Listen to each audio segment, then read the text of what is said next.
M0FXB, welcome back to my Mazzy dog walks. What a lovely day here in the UK. Look how beautiful it is.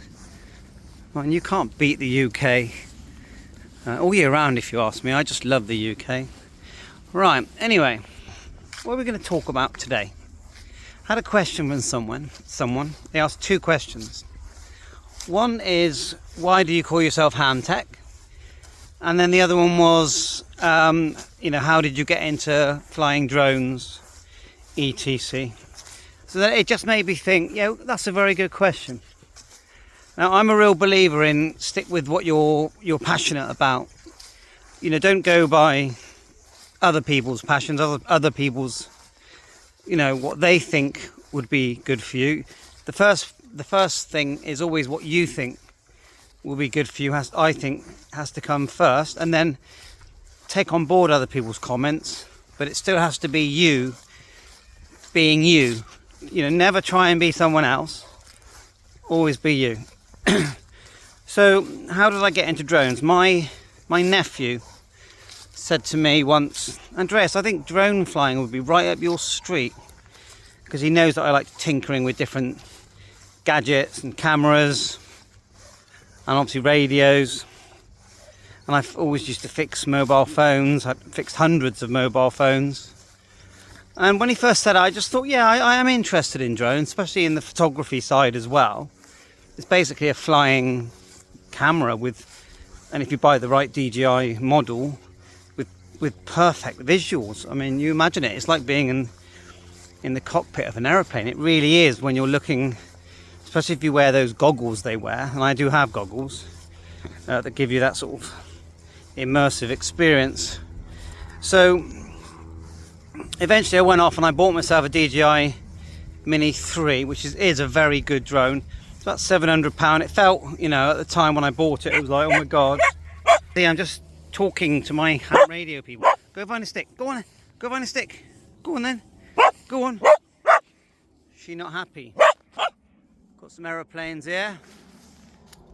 Mazzy, go find a stick. I always tend to film aeroplanes. I just find them fascinating. Again, another techie thing. Not the greatest focus on that one.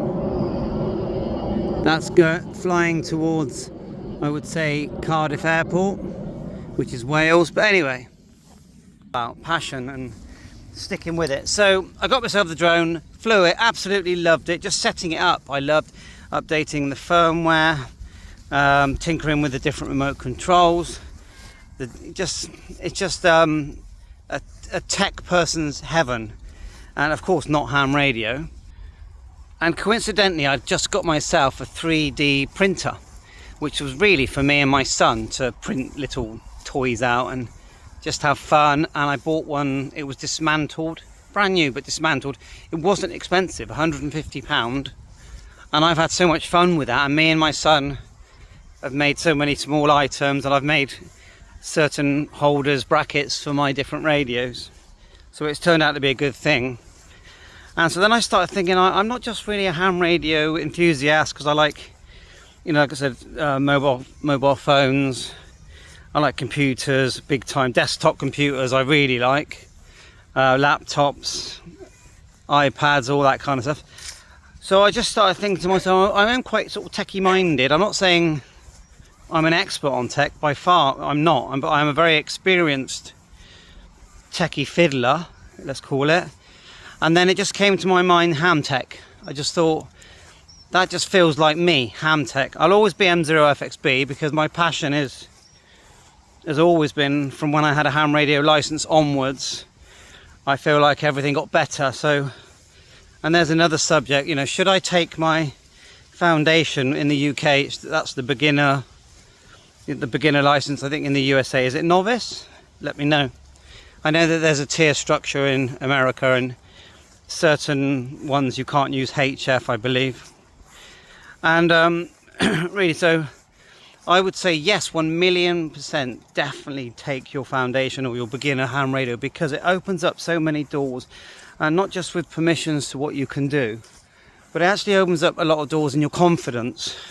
Because when you've got a license, you feel like, oh, okay, you feel like, I'm not even saying this is what it is, but you feel like I don't know, like a soldier wearing a uniform. You just feel like you're all going to the Cub Scouts or the Venture Scouts, and you've got your uniform on and your toggle and stuff, neckerchief and all that. You just feel more part of the communication hobby. So I always say yes, 1,000,000%. And in the UK after COVID, you could actually take your foundation online, and you know, even the practical, I don't know how they do it, but you can take it all online now, and it's not expensive, and it will change your life forever. It changed my life. And then the other thing that really changed my life was getting into the digital part of the hobby, because once you get into the digital part, you're not tied to the conditions, the weather condition, you know, the sunspot conditions anymore, because how digital ham radio is linked to the internet, so you can pretty much speak to hundreds and hundreds of people whenever you want. And also just setting up the hotspot, it opens your mind up technically. You start thinking about, how can I use my computer to tell my radio what to do? How can I use my computer to communicate with different other people, like-minded people, using and it is quite budget, low cost hardware, Raspberry Pis, to get your radios basically that have been sat in the cupboard linked to the world. You look at All-Star nodes, really. An All-Star node is just a Raspberry Pi connected to a radio, connected to the internet. That's all it is. Yeah, software, All-Star software. And you literally can get your cheap rubbish, cheap budget Bofeng Quashang and talk worldwide with perfect audio whenever you want. You check out HubNet. So anyway, don't like to keep these videos too long when I'm on a walk, because Mazzy tells me off. She's 3 years old. I've got a video of her when I picked her up when she was a puppy. I need to just post it on my channel. Went with my wife and my 2 or 3 of my kids, and collected her. And you know, she, even though she's a bit, you know, she's a fully grown lady now, she doesn't really, her little face is exactly the same as it was when we collected her. Mazzy, come, where's your stick? Go find a stick. Go find a stick.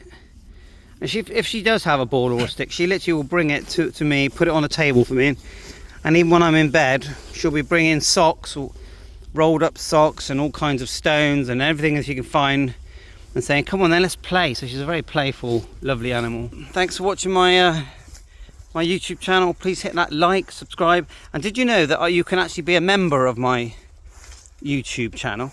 It's £1 a month. Now, it's not about the money, because YouTube get most of it anyway. It's about becoming part of a community, about becoming part of my YouTube channel community.